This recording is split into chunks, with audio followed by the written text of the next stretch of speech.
welcome to the presentation of the program Communication Management in Health. It's a pleasure to present this program, which actually already has a sort of history. We are now in the year 15 of the program, and it turned out to be quite successful with respect to the students who actually got placed on the job market. But I'll get back to that later on. At the point, let me start actually by saying that it may not require any sort of sophisticated explanation why health communication nowadays matter. You were all exposed to news regarding COVID. You were all probably also struggling with the figures and numbers that were presented. Some of those were actually rather misleading, others were correct.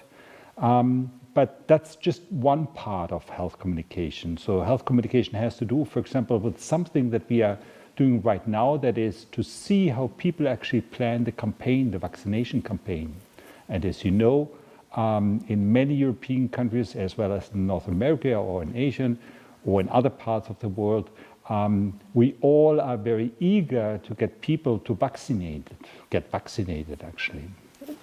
Of course, there are other problems related to the vaccination I'm not going to talk about. My point here is very simple, that is health communication matters.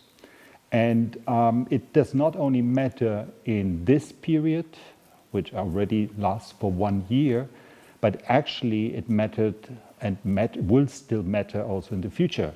Now, what you see on the slide here is we just put on 3 of very famous universities, Johns Hopkins University, an American university, Harvard University, you certainly had heard about that, Northwestern University, another very famous place.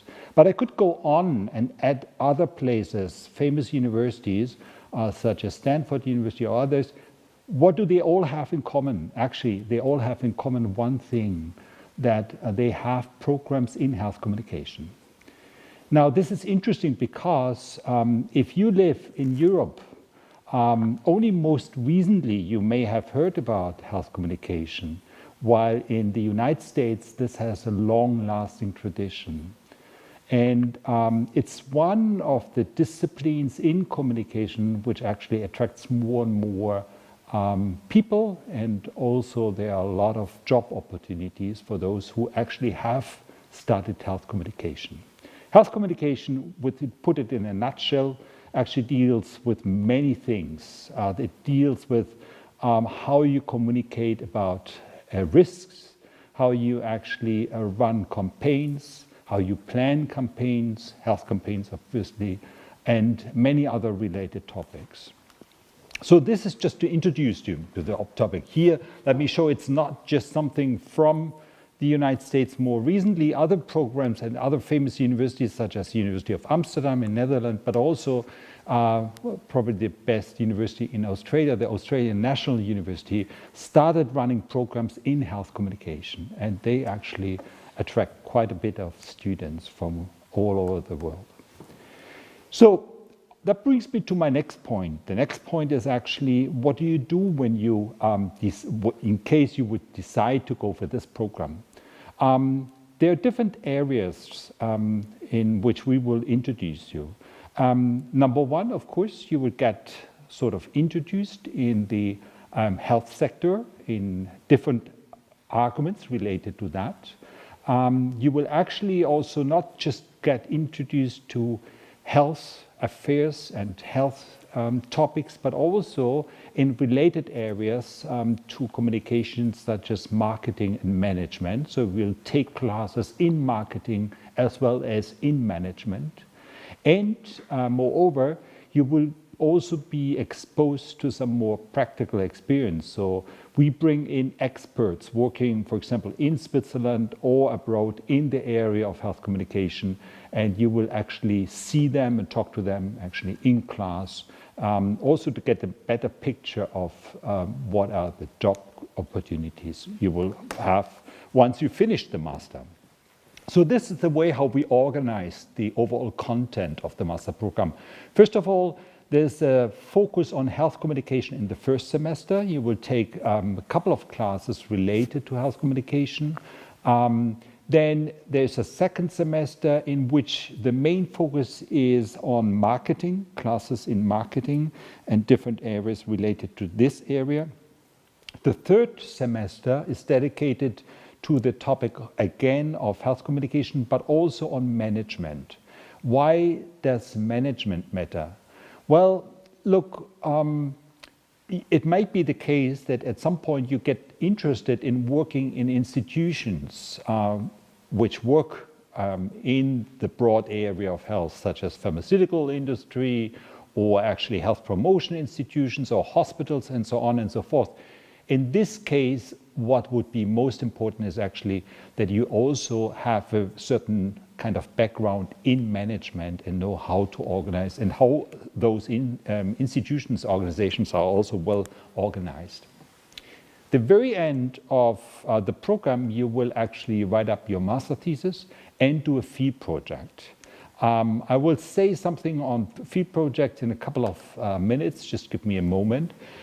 Before I get back to this point, let me just emphasize two things. First of all, what is most important for the program is that we strive for academic excellence.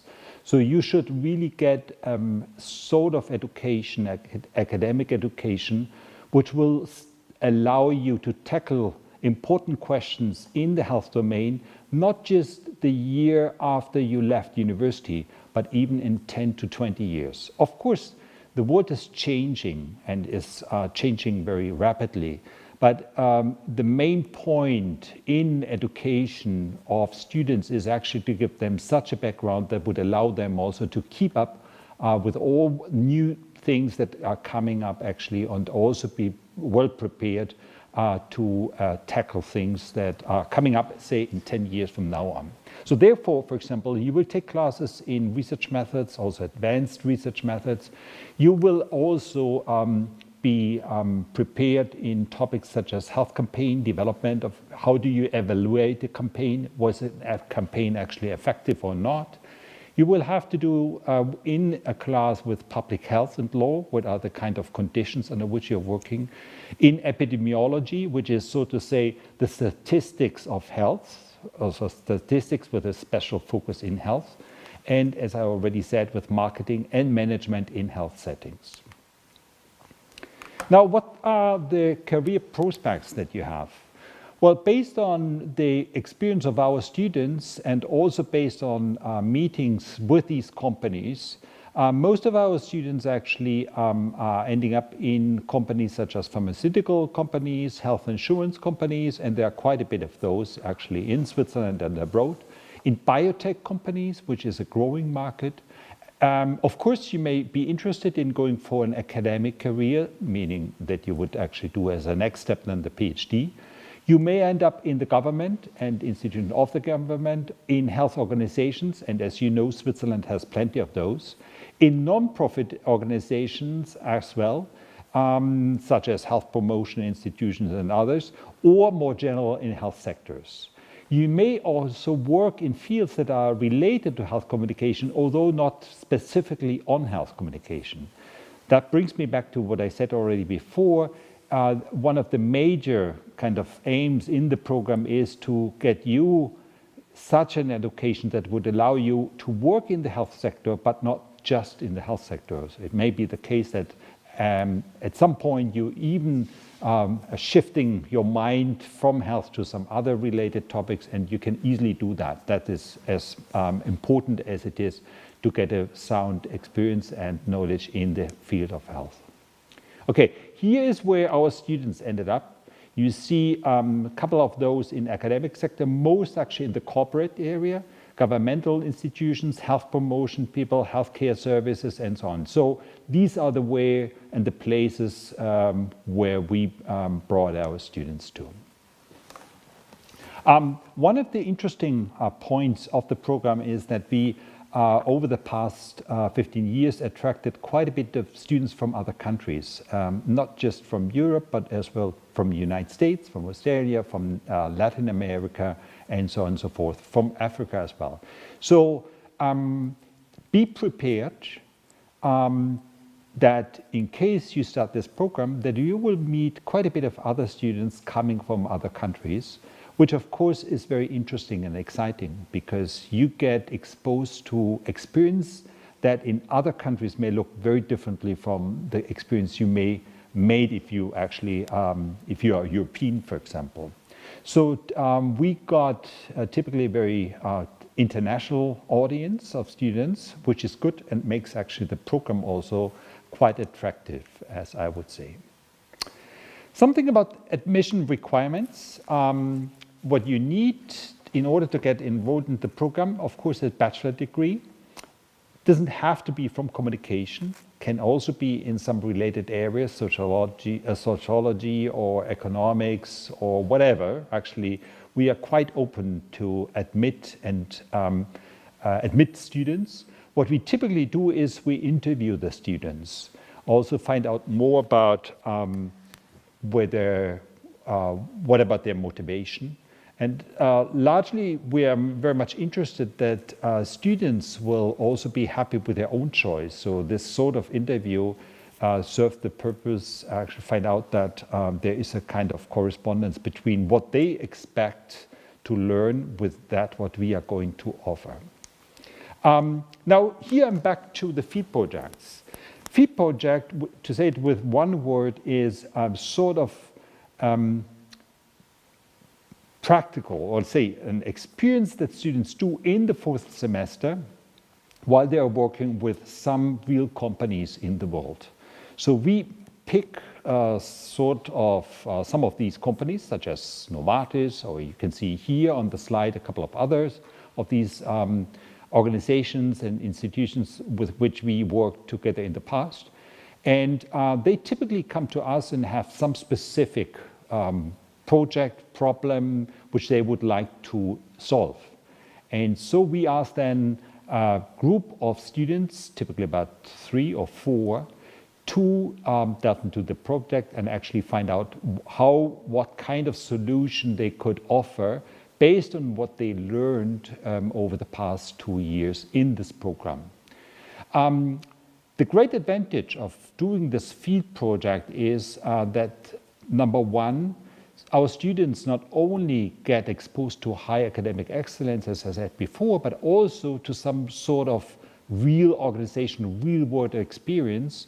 Number two, it typically actually helps them also to get already access to some of these companies. And then if the companies are quite interested in the project, then it typically happens that the students also then get sometimes offers. So, and even it happened that some of the projects that the students developed during the field projects actually got accepted and introduced in the companies. Okay, so there I will just say a couple of words, and then Teresa is Miss Cafaro, who is actually the coordinator, as it was already said at the beginning, and she is a very important person in the program because any sort of question you may ever have, particularly when it comes to the organization of the class or administration, actually, you should discuss with her, and she's most helpful.